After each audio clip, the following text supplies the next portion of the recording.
여러분 새해 어떤 마음으로 시작을 하셨습니까? 벌써 시작한 지 5일이 되었어요.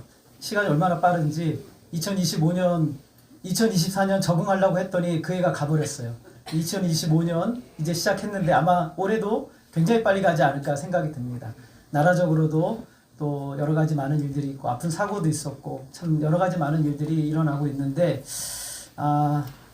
그래서 올해 표를 이렇게 저희가 잡아봤습니다. 우리 같이 한번 읽어볼까요? 빛의 자녀들처럼 행하라. 시작. 빛의 자녀들처럼 행하라. 올해 표가 빛의 자녀들처럼 행하라는 것입니다. 우리가 한 해 동안뿐만 아니라 우리의 삶의 전체에 있어서 이 말씀은 굉장히 중요한 말씀이에요.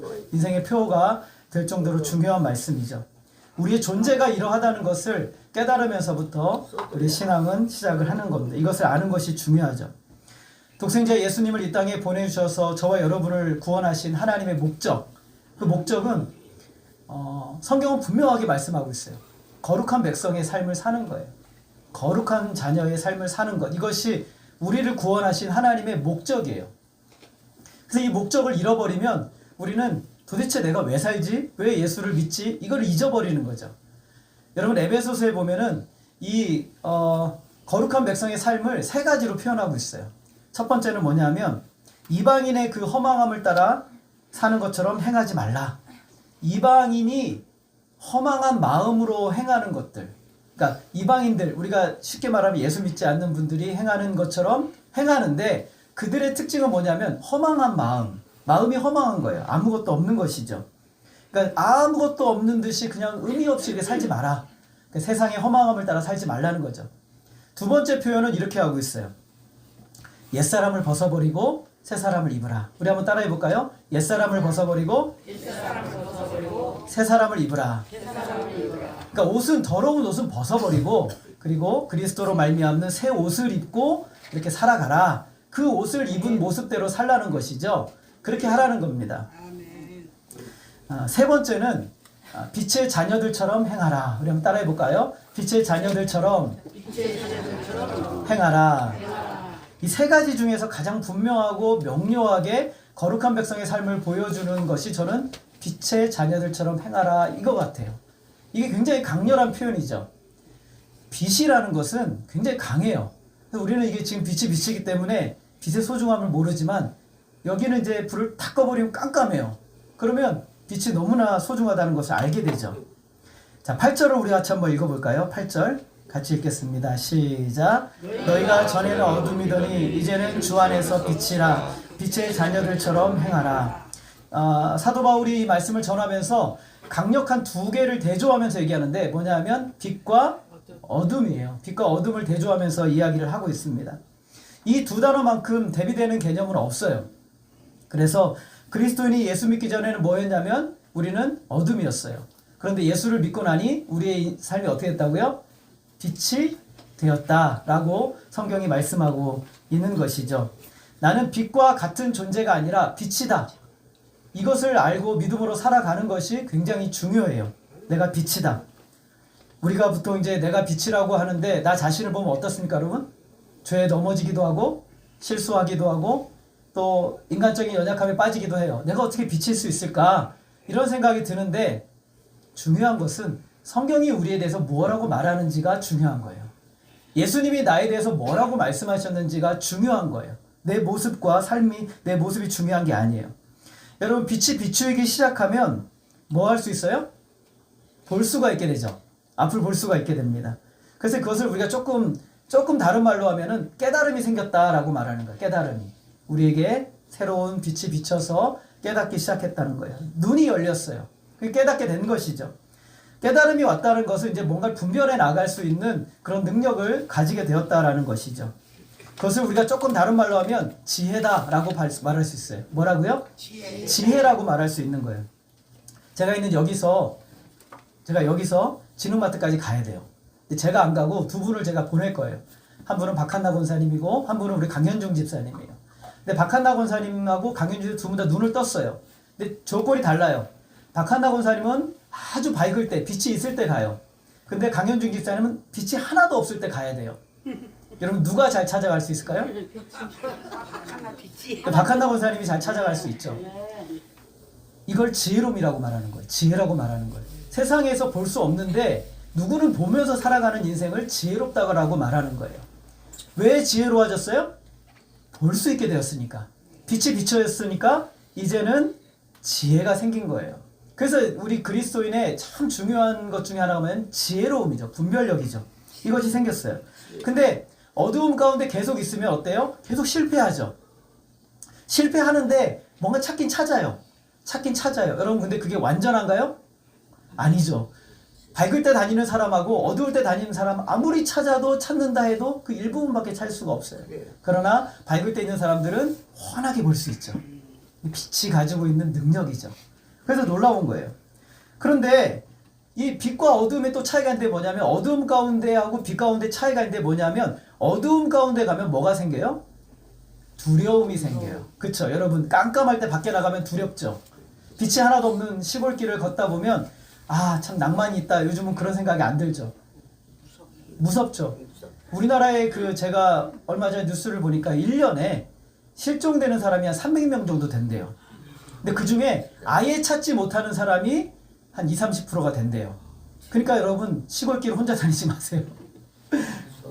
그러니까 사람들이 300명이 TV에 나오는 분들은 그냥 뭐 이렇게 정말 모르겠어요. 근데 TV에 안 나오는 분들만 300명이 넘는데요. 그러니까 어두움 가운데 가면 두려움이 생기는 거예요. 그러나 빛이 있으면 어때요? 담대함이 생기죠. 용기가 생기죠. 예. 여러분 빛은 어떻게 생깁니까? 따라하겠습니다. 예수님을 만나야 생깁니다. 예수님을 만나야 빛이 생기는 거예요. 요한복음 8장 12절 우리 같이 한번 읽어보겠습니다. 시작. 예수께서 또 말씀하여 이르시되 나는 세상의 빛이니 나를 따르는 자는 어둠에 다니지 아니하고 생명의 빛을 얻으리라. 여러분 아무리 뛰어난 사람이라 하더라도 여러분 길 가다가 나 빛이야 라고 말하면 여러분 뭐라고 생각해요? 정신병자. 사람은 누구나 다 자기를 빛이라고 말할 수 없어요. 왜냐하면 내가 빛이 아닌 거 잘 알거든요. 근데 내가 빛이라고 말하는 사람은 정신병자이거나 진짜이거나 둘 중에 하나겠죠. 근데 예수님은 이 땅에 오셔서 사람들에게 말씀하셔서 내가 빛이다. 그러니까 바리새인들 종교 지도자들이 너무너무 화가 났어요. 인간으로서 어떻게 자기를 빛이라고 하느냐. 근데 예수님은 빛이시죠. 유일한 빛이세요. 예수님은 자신을 빛이라고 해야만 하시는 분이세요. 그런데 참 놀라운 것은 뭐냐면 예수님을 따르면 그 사람은 뭘 얻게 된다고요?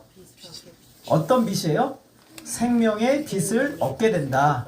예수님을 따른다는 것은 예수님과 함께하고 예수님 안에 거한다라는 거예요. 그러면 무엇을 얻게 돼요? 생명의 빛을 얻게 된다. 그 빛은 누구로부터 주어지는 거예요?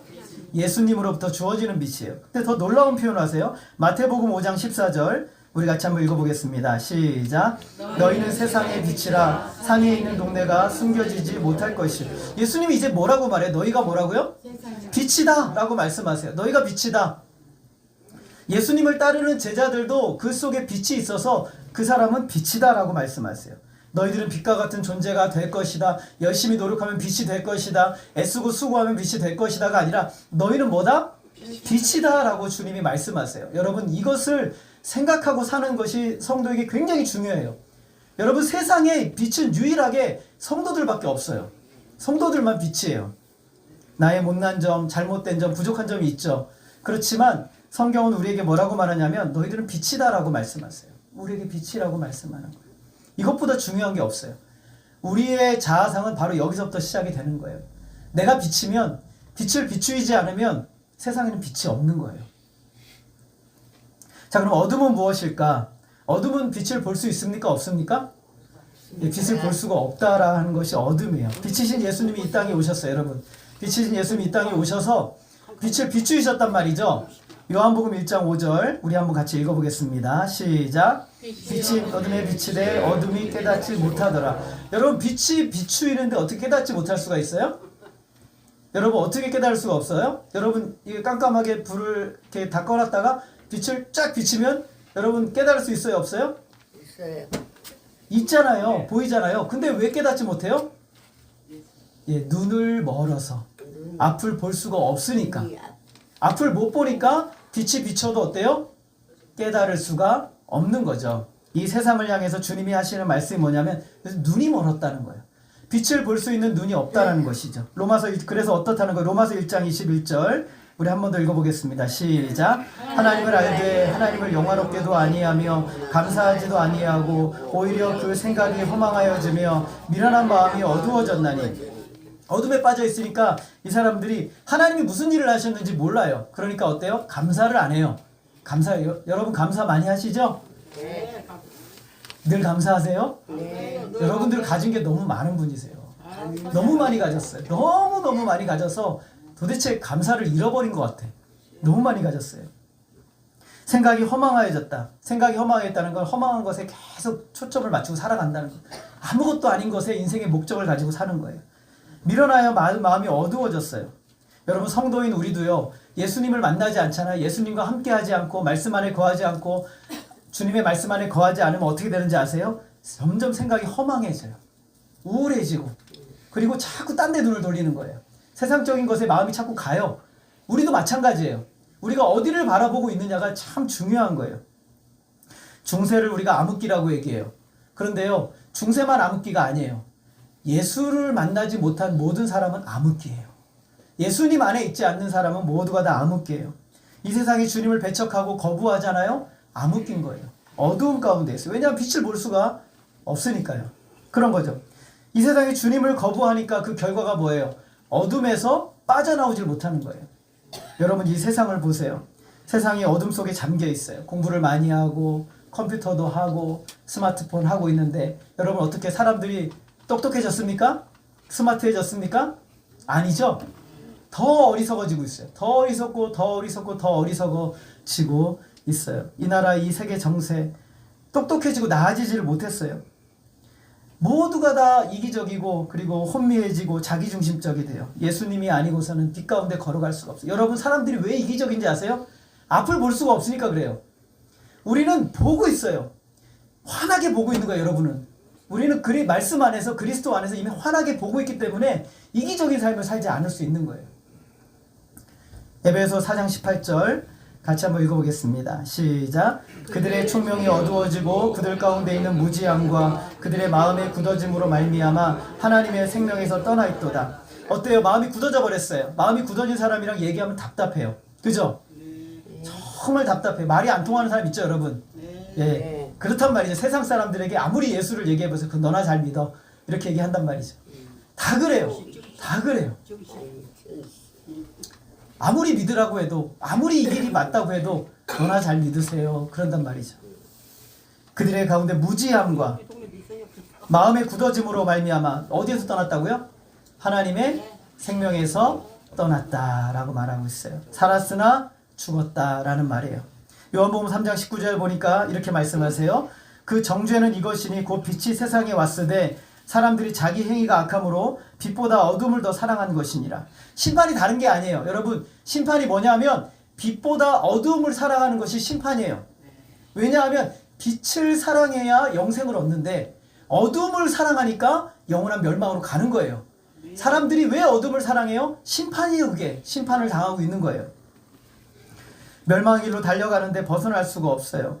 이 시대도 동일하게 빛보다 어둠을 사랑하죠.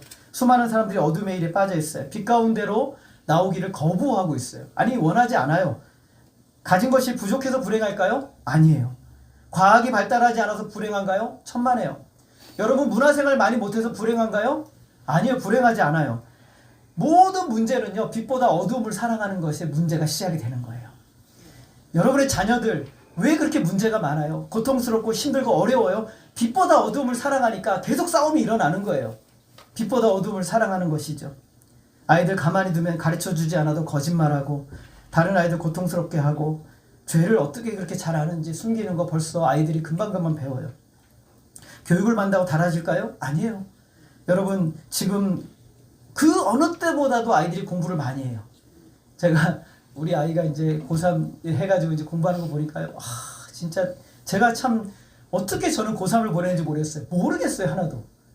어떻게 저런 어려운 수학을 풀고 있는지 애들이 그걸 문제를 푸는 걸 보면요. 저는 신묘막측해요. 저 하나님만 푸실 수 있는 건데 애들이 풀어요. 우리 지난번에 왔던 우리 형님 아들 걔가 수학은 거의 다 맞거든요. 그래서 내가 수학 문제 내가 한번 데리고 가면서 그러 영민아 너 수학 문제 나오면 모르는 거 있니? 그랬더니 작은 아빠 모르는 건 없는데 실수로 틀려요. 그래? 나는 모르는 게 다인데. 여러분 그런데 문제가 뭐냐면 그렇게 공부를 다 잘하면 이 세상이 밝아지나요? 아니죠. 문제는 빛보다 어두움을 사랑하는 거예요. 그게 이 세상의 가장 큰 문제라는 거죠. 거기가 여러분 공부 많이 하는 사람 다 어디가 있어요? 국회 가 있잖아요. 검사들 있잖아요. 저기 법원에 가 있잖아요. 여러분 거기가 더 어두워요. 제가 보니까. 거기가 더 시커매요. 칠흑같이 어둡단 말이죠. 그렇죠. 공부를 많이 했다고 해서 세상이 달라지는 것이 아니라는 것을 단적으로 보여주는 자리가 바로 거기란 말이죠. 무슨 능력을 갖추었든지 그들은 더 어두움으로 짙게 가르고 있는 것이 이 세상의 현실이라는 거죠. 하나님 앞에 나와 빛이신 예수님을 만나기 전까지는요, 모두가 어두움 가운데 있는 거예요. 빛이신 예수님께서 저와 빛된 저와 여러분에게 무엇을 기대하실까? 무엇을 기대하실까요? 9절 한번 같이 읽어보겠습니다. 시작. 빛의 열매는 모든 착함과 의로움과 진실함에 이르니라. 예수님이 우리에게, 하나님이 우리에게 뭘 기대하실까요? 그렇죠. 따라하겠습니다. 열매. 농부가 과실수를 심어놓고 가을이 돼서 뭘 기대해요? 열매를 기대하는 게 맞아요? 확실해요? 우리 하나님 저와 여러분이 뭘 기대하세요? 열매를 기대하세요. 성경의 열매와 무엇이 대조되는지 한번 살펴봅시다. 우리 11절 우리 같이 한번 읽어볼게요. 시작. 너희는 열매 없는 어둠의 일에 참여하지 말고 도리어 책망하라. 열매와 뭘 대조하고 있어요? 어둠의 일이라고 하고 있어요. 어둠의 일. 여러분 열매는 우리가 좀 어렵게 말하면 단수로 되어 있어요. 하나로 되어 있어요. 근데 어둠의 일은 복수로 되어 있어요. 여러 가지. 이렇게 되어 있단 말이죠. 똑같은 말씀이 갈라디아서 5장 22절 이하에 나오는데 성령의 9가지 열매가 나와요. 성령의 9가지 열매가 나오는데 성령의 9가지 열매가 나오고 그 앞에 뭐가 나오냐면 그 육체의 일이 나와요. 그런데 성령의 열매는 단수로 되어 있는데 육체의 일은 뭘로 되어 있어요? 복수로 되어 있어요. 성령의 9가지 열매, 사랑과 희락과 화평과 오래 참음과 자비와 양성과 충성과 온유와 절제 9가지 열매가 있는데 이 열매는요 하나예요. 누가 주세요? 성령께서 주시는 거예요. 하나예요. 질서가 있죠. 그리고 이 성령의 열매를 맺어갈수록 성도는 아름다워지고 복되고 참 충만해져요. 그러니까 성령의 열매는 하나예요. 하나지만 양상이 9개로 나오는 거예요. 그러나 육체의 일은 뭐예요? 각기 달라요. 온갖 난잡하고 무질서하고 거기에는 아무것도 없어요. 성령의 일은요 철저하게 성경에서 뭐라면 열매라는 단어를 안 써요. 성령의 일은 열매가 아니에요. 그래서 성령의 일은 일이에요. 바쁘고 분주하게 일들을 하고 있지만 실상은 열매가 아니라 일들을 하고 있는 거예요. 세상이 끝없이 땀을 흘려가면서 뭔가 하고 있어요. 열심히 하고 있어요. 그리고 자기가 원하는 거, 즐기는 거, 세상이 좋아하는 거 막 하고 있단 말이죠. 그러나 거기에 결과는 뭐예요? 일들이 나오는 거예요. 일들이. 열매가 아니란 말이죠. 여러분 하나님이 뭘 기대하신다고요? 열매를 기대하는 거예요. 열매. 성도들에게 기대하시는 것은 열매란 말이에요. 여러분 세상이 사람을 평가하는 기준은 성공이죠. 돈 많이 버는 거란 말이죠. 돈을 얼마나 많이 벌었는가, 얼마나 성공했는가, 얼마나 높은 자리에 올라갔는가, 얼마나 많은 사람들을 거느리고 있는가, 얼마나 공부 잘해서 좋은 대학에 가고 얼마나 높은 자리에 있는가가 평가 기준이란 말이죠. 그런데 여러분 꼭 기억해야 되는 거 하나님의 평가 기준은 딱 하나예요. 열매가 있느냐. 뭐가 있느냐고요? 열매가 있느냐. 이거예요. 부르신 자리에 서서 여러분에게 맡기신 일을 가지고 열매를 맺었느냐가 핵심이에요. 우리의 삶을 가장 복되게 하는 것은 열매예요. 마지막 때 심판자이신 주님 앞에 나와서 사람들이 말합니다. 주님, 내가 주님과 함께 귀신을 쫓아냈습니다. 내가 주님의 이름으로 권능을 행했습니다. 내가 주님의 이름으로 많은 일을 행했습니다. 그럴 때 주님이 잘했다 그랬어요? 내가 너희들 누군지 모르겠다. 그리고 주님이 이렇게 말씀하세요. 따라하겠습니다. 그들의 열매로 그들을 알리라. 주님 말씀하세요. 너희들이 무엇을 많이 했느냐가 아니라 너희들이 무슨 열매를 맺었느냐가 중요하다. 이거예요. 저와 여러분이 주님께 속하였던 가장 강력한 증거가 뭐라고요? 열매예요. 세상의 것들이 아무리 찬란하게 빛난다 해도 하나님이 여러분이 기대하시는 건 뭐라고요? 열매를 기대하시는 거예요. 저와 여러분이란 나무에 여러분다운 빛의 자녀 열매가 그렁그렁 주렁주렁 맺히는 것이 하나님이 저와 여러분이 바라시는 거예요. 근데 우리는 세상 너무 좋아하잖아요. 세상의 일들을 너무 좋아한단 말이죠. 그러니까 자꾸 거기에서 더 많은 일들을 만들고 싶어요. 거기서 더 많은 걸 얻고 싶단 말이죠. 그게 좋아 보여요. 근데 거기에는 하나님이 원하시는 것이 있어요, 없어요? 없어요. 하나님이 원하시는 것은 빛의 열매란 말이죠. 그 열매를 맺기를 원하세요. 그게 가장 복된 인생이에요. 어떤 열매인지 오늘 바울은 세 가지를 표현합니다. 9절부터 다시 한번 읽어볼게요. 시작. 빛의 열매는 모든 착함과 의로움과 진실함에 있느니라. 여러분 제일 먼저 착함이래요. 착하다는 단어가 좀 사실 우리 번역이 잘못됐어요. 더 원래 원문의 의미는 선함이라는 거예요. 선함. 따라하겠습니다. 선함. 선함이라는 뜻이에요. 이것은 성도에게 너무 중요한 자질이에요. 세상은요. 죄를 행하는 세상의 가장 중요한 특징이 하나인데 그게 뭐냐면 자기중심성이에요. 내가 주인이 되는 거예요. 내가 원하는 대로 사는 것. 이거예요. 여러분 애들은 안 가르쳐줘도 너무 잘 알아요. 내가 내 마음대로 할 거야 이런단 말이죠. 마음대로 뭘 잘하긴 지가 뭘 잘해. 엄마 아빠가 얘기를 하면 신경 쓰지 마. 내가 알아서 할게. 결국 아무것도 없어. 해낸 게 없단 말이죠. 뭐 다 그런 건 아니고 잘하는 애들이 있긴 해요. 그런데 이 세상의 자기중심성의 특징은 내 마음대로 할 테니 내버려둬라. 내가 원하는 거, 내가 좋아하는 거. 이 시대 트렌드예요, 여러분. 내가 좋아하면 그 진린 거예요. 해체해버린 거지. 그것이 포스트 모더니즘이라는 거예요. 근데 내가 좋아하면 좋은 거예요. 이게 자기중심성이죠. 안 가르쳐줘도 다 해요. 뼛속까지 다 우리 안에 있어요. 여러분 안에, 저와 여러분 안에 다 있어요. 뼛속까지. 그런데 선하다는 것은 내가 선한 일을 행하려고 해서 얻어지는 열매가 아니에요. 선한 분을 계속 바라보고 묵상하고 함께 동행하면 선한 열매를 맺어요. 부자 간원이 예수님께 선한 선생님이여 어떻게 하면 영생을 얻을 수 있습니까? 라고 물어봤어요. 그때 예수님께서 이렇게 말씀하세요. 마가복음 10장 18절 우리 한번 읽어볼까요? 시작. 내가 어찌하여 나를 선하다 일컫느냐 하나님 한 분 외에는 선한 이가 없느니라. 예수님이 저를 보세요. 예수님이 선하지 않으시다는 게 아니에요. 이 관원이 예수님을 누구로 봤냐면 선한 인간으로 봤어요. 그러나 예수님은 하나님이시죠. 유일하게 선하세요. 선하신 분이세요. 그래서 선하신 하나님을 바라봐야지 인간의 기준을 바라보지 마라. 이렇게 말씀하시는 거예요. 무엇을 행해야만 선해지는 것이 아니라 선하신 하나님 안에 붙들려 있어야 된다라고 말하는 거예요. 선하신 하나님을 바라보고 믿음으로 그 안에 붙들려 살아갈 때 선함이라는 열매를 맺게 되는 거예요. 선하신 예수님을 아는 것이 영생이죠. 그리스도인의 삶은 그리스도를 묵상하고 생각하고 말씀 안에 거하다 보면 우리 안에 선함이라는 열매가 맺혀지기 시작해요. 닮아가죠. 선함은 무엇이냐면 아주 간단하게 설명하면 이거예요. 다른 사람의 유익을 위한다라는 거예요. 누구의 유익을 위한다고요? 다른 사람의 유익을 위한다. 부모는 당연히 그렇죠. 부모는 자녀의 유익을 위해 살죠, 여러분. 부모인데도 자기 자신만 바라보며 사는 사람은 없어요. 거의 사실은 없다고 봐야 돼요. 부모는 자기 자식의 유익을 위해 살아요. 도대체 있잖아요. 우리 아이들이 대학 가는 게 무슨 의미가 있어요? 근데 제가 왜 기도를 해요? 이유가 없잖아요. 지들이 잘 먹고 잘 사는 건데. 근데 제가 기도한단 말이죠. 선함이라는 것은요. 나의 유익이 아니라 다른 사람의 유익을 위해서 내가 헌신하고 수고하고 애쓰는 거예요. 어떤 사람이 울면서 슬퍼하고 고통스러워할 때 그 희생, 그 슬픔을 같이 슬퍼하고 아파하고 그 눈물에 동참해주고 내가 그 사람을 위해서 내가 그 아픔을 달래줄 수 있는 선함이죠. 우리 예수님께서는 이 땅에 죄인된 우리를 구원하시기 위해서 자기를 이 땅에 내어주시기 위해서 이 땅에 오셨어요. 그리고 십자가에 자신을 내어주셨어요. 누구를 위해서요? 우리를 구원하시기 위해서. 이게 선함이라는 거예요.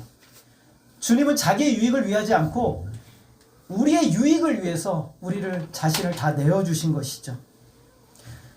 선함의 열매는 나의 유익을 구하지 않고 누군가의 하나님이 맡기신 누군가의 유익을 구하며 나아갈 때 맺게 되는 거예요. 고통당하는 사람들을 만나게 될 때 고통을 덜어주고 싶어 하게 되죠. 악에 빠지는 사람들을 그 악을 막아주고 싶어요. 선함의 최고의 권위자는 하나님이시죠. 하나님을 바라보면서 하나님과 같이 믿음으로 사는 거예요. 하나님이 가끔 이런 말씀하셨죠. 너희는 나와 같이 완전하라. 주님 말씀하셨어요. 어떻게 하나님처럼 완전할 수 있습니까?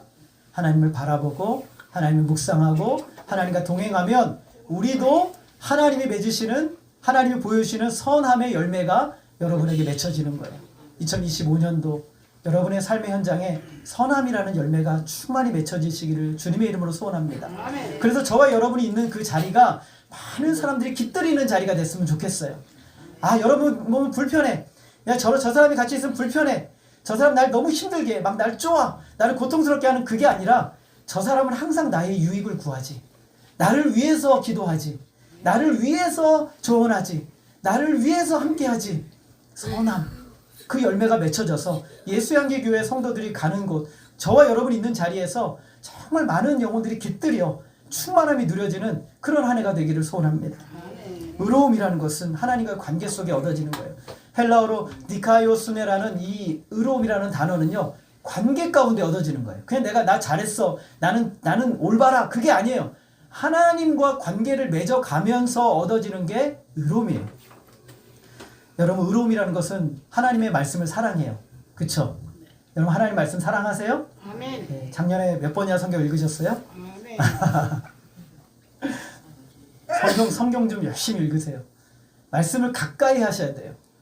말씀을 늘 가까이 하셔야 우리가 영적으로 탄탄해지고 힘이 있고 담대해지고 소망이 있는 거예요. 말씀이 능력이잖아요. 그쵸? 네, 말씀을 가까이 해서. 말씀이 뭐예요? 하나님의 법이에요. 그 말씀에서 떠나지 않는 것이죠. 하나님의 말씀의 법이 가장 완전하고 의롭고 우리의 영혼을 소성케 한다라고 시편 기자는 말하고 있어요. 그 능력이 있어요. 하나님의 말씀을 따라가는 것이 의로움이에요. 하나님이 계시지 않으면 의로움이 없죠. 여러분, 건물을 지을 때 저를 한번 보세요. 건물을 지을 때 위에서 뭘 딱 내려요? 우리 집사님? 다림줄. 아시죠? 다림줄을 왜 내려요? 삐뚤어지지 않게 하려고 다림줄을 내린단 말이죠. 다림줄을 안 내리면요, 집이 이렇게 가다 이렇게 가거든요. 이렇게 갈 수 있는 거죠. 다림줄을 내려야, 다림줄을 이렇게 하고 이렇게 내려야 집이 바르게 세워진단 말이에요. 다림줄이 뭐예요? 하나님의 말씀이에요. 하나님의 의로움이에요. 그래서 그 말씀이 우리 인생의 기준이 되고 우리의 삶의 기초가 되는 거죠. 그래서 하나님 말씀 안에서 바른 관계를 맺어가는 것이 의로움이라는 거예요. 그 말씀이. 여러분, 한 해 동안 말씀 안에 붙들려 있었습니까? 우리가 말씀을 떠나면 뭐가 생기냐면, 저걸 한번 봐보세요. 말씀이 떠나면 뭐가 생기냐면 자기 기준이 생겨요. 말씀이 떠나면 뭐가 생기냐면 자기 경험이 생겨요. 말씀이 떠나면 뭐가 생기냐면 세상의 철학이 들어와 버려요. 그래서 세상 게 너무 좋아 버리는 거죠. 근데 말씀이 깊이 내재되어 있는 사람들은요, 세상의 것이 얼마나 초라하고 보잘것없는지를 알게 돼요. 내 경험이라는 것이 하나님 말씀보다 소중하지 않다는 걸 알게 돼요. 내 기준이 없어요. 하나님 말씀이 기준이 돼요. 담대하죠. 소망이 있죠. 흔들림이 없어요. 하나님이 이런 의로움의 열매를 우리가 맺기를 원하세요. 2025년도 저와 여러분이 이 의로움의 말씀 안에서 열매를 맺어가시기를 소원합니다. 그래서 저와 여러분과 함께 있는 사람이 말씀을 통해 위로받고 힘을 얻고 삶의 길을 보며 분별력을 얻게 되는 귀한 역사가 있기를 소원합니다. 그래야 돼요. 그것이 하나님이 우리에게 원하시는 열매예요. 그것이에요. 세 번째는 진실함이라고 말하고 있어요. 진실함은 두 가지 단어의 의미가 있어요. 진실하다라는 뜻도 있지만 진리라는 뜻도 있어요. 그런 뜻이 있단 말이죠. 제가 요즘 우리 이 나라 조국을 좀 살펴보면서 좀 가슴 아픈 일이 뭐냐면, 허위와 속임과 또 위선과 외식이 너무 많아요. 투명하지 못해요. 공개적이지 않아요. 저는 너무 놀라운 게 뭐냐면, 우리가 다 모였잖아요. 이렇게 다 모였잖아요, 여러분. 자, 오늘 이거 합시다. 해요, 여러분? 해요, 말아요? 해요. 뭐라는지 알고 해요. 해요. 그런데 있잖아요. 이제 딱 흩어졌어요. 그리고 이제 밥을 먹고 막 얘기를 하다가 이제 자, 합시다. 그런데 아니요. 갑자기 그런 얘기가 나와요. 왜요? 그룹 그렇게 모여가지고 말이 바뀌어버린 거예요. 진실함이 없죠. 공개적이고 정당하지 못하고 누가 들어도 괜찮은 열려있는 모습이 아니라 소수의 몇 명이서 이야기해가지고 그것을 갖다가 뒤집어 엎는 그런 일들이 이 나라 조국 안에 있어요. 근데 교회 안에도 있어요. 우리나라 교회 정치를 보면요, 너무 세상 정치랑 닮아 있어요. 너무너무 가슴이 아파요. 저는 노예 가기가 싫어요. 가면 세상 정치랑 너무 똑같은 얘기를 해요. 교회 안에서. 부정직함이 관행화되어 있죠. 빛의 자녀들의 특징은 진실함이죠. 창세기 3장에 보니까 사람이 죄를 지었을 때 제일 먼저 한 일은 하나님을 피해서 자기 몸을 가리는 거였어요. 책임을 회피하고 전가합니다. 하나님이 아담을 부릅니다. 아담아, 너 어디 있느냐? 라고 물으셨죠. 근데 아담이 있잖아요. 가정의 가장이잖아요. 그러면 아담이 딱 나와서, 저라면 그랬을 것 모르겠어요. 하나님, 제가 가장으로서 제 아내를 못 말린 건 저 죄입니다. 저를 벌하여 주세요. 라고 했으면 좋았을 뻔한데 아담이 뭐라고 말했냐면, 우리 한번 따라합시다. 하나님이 내게 주셔서 나와 함께 하신 여자 때문입니다. 이렇게 얘기했어요. 여러분, 두 사람이 결혼해서 한 마음이 될 것 같죠? 천만의 말씀이에요. 서로 책임 추궁하느라고 맨날 싸워요. 이게 바로 가정의 모습이죠. 서로에게 책임을 전가한단 말이죠. 내 잘못이라는 생각이 별로 안 들어요. 내 잘못인 거 알거든요. 그런데도 고집을 피우는 거예요. 가리고 피하고 숨고 필요하면 탓하고 책임을 전가하는 것 때문에 이 세상 사람들이 서로가 서로를 잘 믿지 않아요. 여러분, 진짜 안 믿어요. 잘. 내가 이렇게 같이 친하게 얘기하는 것 같잖아요. 그런데 막 서로 얘기하는, 나는 정말 내 마음을 내놓았거든요. 근데 저 사람은 눈치를 보는 거예요. 저 사람 나랑 똑같은 사람이야. 마음을 다 안 내놓을 거야. 그런 사람이 많아요. 나는 솔직하게 얘기했는데 저 사람은 아니야. 3분의 1도 얘기를 안 한 거예요. 그리고 나서 내 얘기를 어떻게 해요? 퍼뜨리죠. 내 얘기를 퍼뜨려요. 저 사람 저런 사람, 정진우 목사님이 저런 사람이었대. 아이고 진짜 상종도 못할 사람이야. 빛의 자녀들은 그렇게 살지 않습니다. 감추고 속이는 세상 속에서 진실하고 정직하게 사람을 대하죠. 여러분, 2024년도 한번 돌아보세요. 여러분, 사람들에게 얼마나 정직하고 진실하게 대하셨습니까? 사람들이 없을 때는 하는 것과 사람들 앞에 있을 때 하는 것과 여러분의 삶은 얼마나 똑같았습니까? 여러분과 사랑하는 사람과 대화하고 있을 때 여러분의 마음은 그 사람에게 어떻게 하셨습니까? 오늘 우리의 말이 내 마음을 대변해야 돼요. 이게 성도예요. 저와 여러분의 말이요, 여러분의 마음을 보여줘야 돼요. 그런데 그렇게 하지 못했단 말이죠, 우리가. 그래서 서로 안 믿어요. 화장실도 안 가려고 그러잖아요. 모이면. 왜 화장실을 안 가요? 급한데 가야지. 못 간단 말이에요. 하나님이 저와 여러분에게 원하시는 열매는 진실함이죠. 정직함이에요. 하나님 우리에게 원하세요. 내가 하는 일들을 공개적으로 하고 공명정대함이 빛의 자녀로서의 열매를 하나님이 원하세요. 우리는 빛이니까 빛의 열매를 맺어가야 되는 거예요. 그러면 내가 손해볼까요? 천만의 말씀이에요. 하나님이 그 가운데서 그 열매가 주렁주렁 맺힌 자들을 붙여주시는 거예요. 10절입니다. 같이 읽겠습니다. 시작. 주를 기쁘시게 할 것이 무엇인가 시험하여 보라. 우리가 자주 하는 말 중에 이런 말이 있어요. 세상이 이래서 어쩔 수가 없다. 저 사람도 저러는데 나는 어쩔 수가 없다. 내가 경험해봤는데 이렇게 하는 게 맞아. 제가 군대 갔을 때 전도사님이 저한테 해주셨던 두 가지 당부가 있었어요. 진우야, 너는 군대 가면 절대 술 먹지 마라. 두 번째, 진우야, 너는 교회 군대 가면 하나님 말씀을 가까이 해라. 저는 그 전사님 지금 얼굴도 기억 안 나는데 그분이 저한테 이 두 가지를 당부를 했어요. 그래서 제가 아침에 원래 기상하면 눈 뜨면 안 돼요. 근데 기상 5분 전에 항상 말씀 묵상을 했어요. 시간 될 때마다 그쪽 성경 가지고 다니면서 말씀을 읽었어요. 그래서 제 별명이 군대 있을 때 할렐루야였어요. 우리 고참들 좀 할렐루야 이러고 이병 정진우 이러고 왔단 말이에요. 근데 한 번 이제 그 군대도 회식을 하거든요. 술자리에 술을 먹었어요. 근데 이제 우리 왕고라고 제일 높은 고참이 야 할렐루야 너 일로 와. 그러더니 술 한잔 받았다 그러는 거예요. 그래서 저는 술을 안 먹습니다. 그랬더니 저보고 막 욕을 하면서 야 쟤는 목사 아들이야. 야, 쟤는 아빠가 장로님이야. 잘 다 먹어 임마. 너 마셔. 그랬더니 제가 어떻게 했을까요? 죄송합니다. 저는 마실 수 없습니다. 그랬어요. 제 이병 때. 근데 그 모습을 누가 보고 있었냐면 그 우리 군대 간 목사님이 계세요. 목사님이 거기에 같이 참여하셨어요. 목사님이 그걸 본 거예요. 근데 우리 부대에 신학생들이 여러 명이 저는 그때 신학을 안 할 때였거든요. 신학생들이 여러 명 있었는데 근데 갑자기 그 회식이 있은 다음날 저를 부르셨어요. 정진우 이병 데리고 와. 그래가지고 저 딱 갔더니 다 각 잡고 딱 이렇게 했는데 야 너 이제 곧 있으면 제대니까 네가 앞으로 군정병 해라. 딱 그렇게 얘기를 하시더라고요. 그래서 제가 군생활 내내 군정병을 했어요. 세상이 다 그런다고 해서 여러분 또 해야 된다는 거 아니에요. 저 사람도 저렇게 하거든요. 아니요. 오늘 주님이 뭐라고 말씀하세요? 따라하겠습니다. 성경은 이렇게 말해요. 주님이 무엇을 기뻐하시는지 생각하라. 여러분 저 사람이 저런다고 여러분 그러라는 게 아니에요. 주님이 여러분에게 무엇을 기뻐하시는지를 생각하라는 거예요. 나 한 사람에게 저 100명이 다 해도 그 중에 99명이 다 하고 100명 중에 1명 나한테 물어보세요. 너만은 주님이 기뻐하시는 일을 생각하라. 아멘. 세상이 어떤지 자꾸 말하지 말라. 저 사람이 어떤지 자꾸 말하지 말라. 환경이 이런지 자꾸 말하지 말라. 내가 이럴 수밖에 없다고 말하지 말라는 거예요. 주님은 말씀하세요. 주님이 기뻐하시는 것이 무엇인지를 생각하라고 말하고 있어요. 그래야 빛의 자녀다운 빛의 열매가 맺혀지는 거예요. 여러분, 왜 기독교가 그렇게 욕을 먹어요? 주님이 무엇을 기뻐하시는지가 아니라 저 사람이 무엇을 기뻐하시는지를 자꾸 찾아요. 내가 뭘 기뻐하는지를 찾는 거예요. 성경은 분명하게 얘기해요. 주님이 무엇을 기뻐하시는지를 생각하라. 아멘. 열매를 많이 맺히면 누가 기뻐하세요? 하나님이 기뻐하세요. 11절 우리 같이 한번 읽겠습니다. 시작. 너희는 열매 없는 어둠의 일에 참여하지 말고 도리어 책망하라. 하나님 뭘 기뻐하세요? 열매 없는 어둠의 일에 참여하지 않는 것을 하나님이 기뻐하세요. 여러분, 세상에 열매가 없어요. 열매가 세상에 가서 열매가 없어요. 없어요, 여러분. 정말 없어요. 열매는요, 성령 안에서, 진리 안에서 이루어지는 거예요.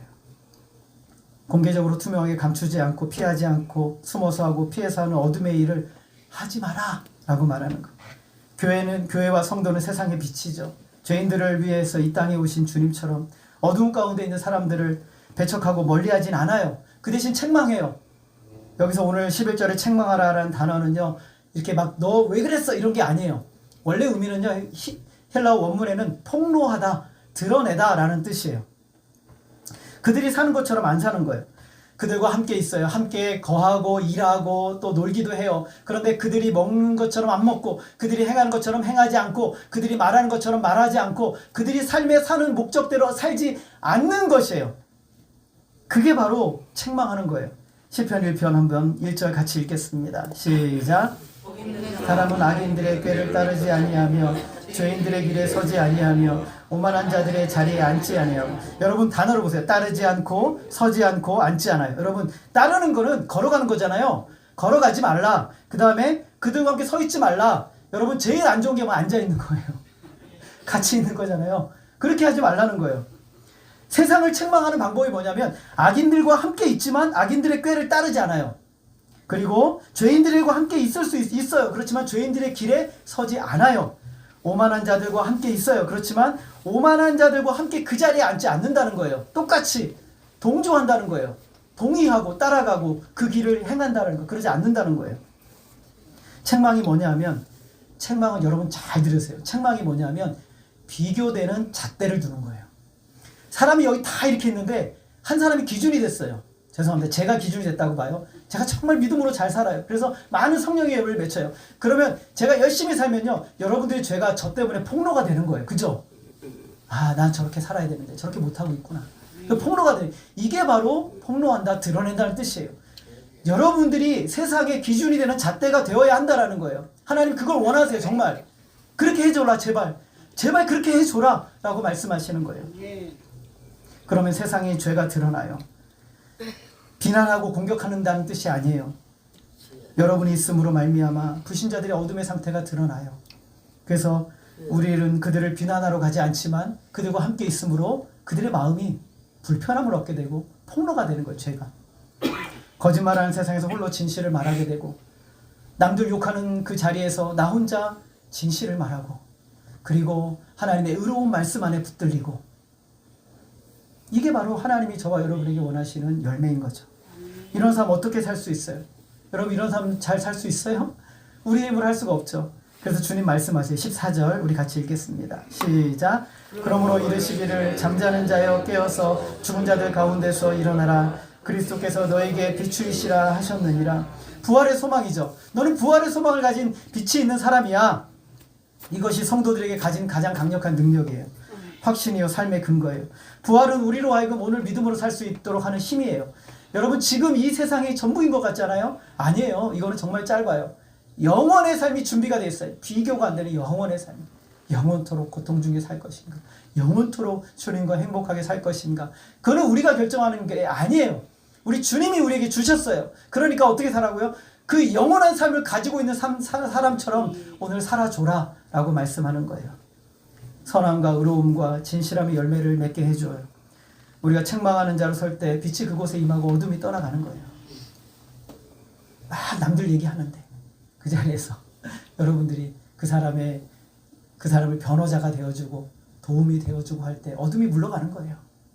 고통당해 슬퍼하는 영혼들, 아유 저거밖에 못해, 저러니까 문제지 하는 그곳에 그 사람이 위로자가 되어주고 힘이 되어줄 때 어둠이 물러가는 거예요. 우리 주님이 하셨던 것처럼 내가 누군가에게 유익이 되어줄 때 어둠의 역사가 물러가는 거예요. 빛 가운데 살아가는 삶의 태도와 결정, 열매를 위해서 이 세상은 다시 한번 어둠을 벗어나서 빛 가운데 나오는 일이 일어나기를 소망합니다. 우리에게 주어진 소명이에요. 그 열매로 세상을 드러내는 것이죠. 말씀대로 살고 기도한 대로 사는 거 세상이 보고 싶어요. 여러분 왜 기독교를 개독교라고 그래요? 보고 싶어서 그래요. 너희들 정말 말씀한 대로 살아봐. 너희들 기도하는 대로 좀 살아봐. 그 기대하는 거예요. 정치 지도자들이 바뀌면 나라가 바뀔까요? 아니요. 경제인들이 달라지면 경제적 지형이 달라질까요? 아니에요. 교수님들이 달라지면 조국 사회가 달라질까요? 아니에요. 하나님이 원하시는 것은 성도가 달라지면 정치가 달라지고 경제가 달라지고 사회가 달라지는 거예요. 여러분이 있는 자리가 달라지는 거예요. 빛의 자녀인 저와 여러분이 빛의 자녀처럼 살면서 빛의 열매를 맺기 시작하면 여러분 주변이 달라지기 시작해요. 교회가 달라지고 가정이 달라지고 사회가 달라지는 거예요. 여러분 있는 자마다 어둠이 이리 떠나가고 예수 그리스도의 빛된 삶으로 이 세상에서 빛을 드러내는 삶으로 세상을 밝히고 어둠을 몰아내는 그런 2025년도 한 해가 되기를 주님의 이름으로 소원합니다. 아멘. 여러분이 있는 곳마다 숨어서 말도 못하고 고통받는 영혼들이 힘을 얻고 해방을 얻고, 여러분이 있는 곳마다 절망과 좌절에 빠져 있는 영혼들이 힘을 얻어 누군가 나의 유익을 위해 사는 사람이 있다는 것을 발견함으로 그리스도께 나오게 되는 역사가 일어나고, 거짓을 이야기하는 곳에서 여러분만이 진실을 말함으로 말미암아 아 빛이 여기에 있구나, 예수 안에 생명이 있다면 저 사람처럼 되는구나 라는 것을 발견함으로 주님께로 나오는 은혜의 역사들이 오늘 저와 여러분 안에서 주님의 생명으로 오게 되는 역사가 일어나기를 주님의 이름으로 소원합니다. 기도하겠습니다. 하나님 아버지, 오늘 우리의 현실을 바라봅니다. 여전히 어둡고 혼탁하고 고통스럽습니다. 우리 자신도 주님을 바라보지 못해서, 주님께 붙들려 있지 못해서 여전히 어둡고 고통스럽고 희미합니다. 하나님, 오늘 말씀처럼 우리를 빛되게 하셨사오니 하나님 빛의 자녀의 열매를 맺게 하여 주옵소서. 선함과 진실함과 의로움의 열매를 맺어 내가 있는 그곳이, 내가 있는 그 자리 어디마다 주님의 빛이 환하게 비춰져 어둠이 떠나가므로 하나님의 거룩하신 은혜의 역사가 흥황하게 일어나게 하여 주옵소서. 아멘. 이 세상이 감당치 못할 믿음의 역사가 오늘 우리 모든 성도들에게 충만히 일어나게 하여 주옵소서. 아멘. 2025년 한 해 하나님께 맡겨 올려드리오니 우리의 모든 삶 주님 앞에 올려드려 주님 영광 받으시는 복된 한 해가 되어질 수 있도록 인도하여 주옵소서. 아멘. 하나님으로 영광 받아주시기를 원하오며 예수님의 이름으로 기도하였습니다. 아멘. 아멘. 우리 찬송가 502장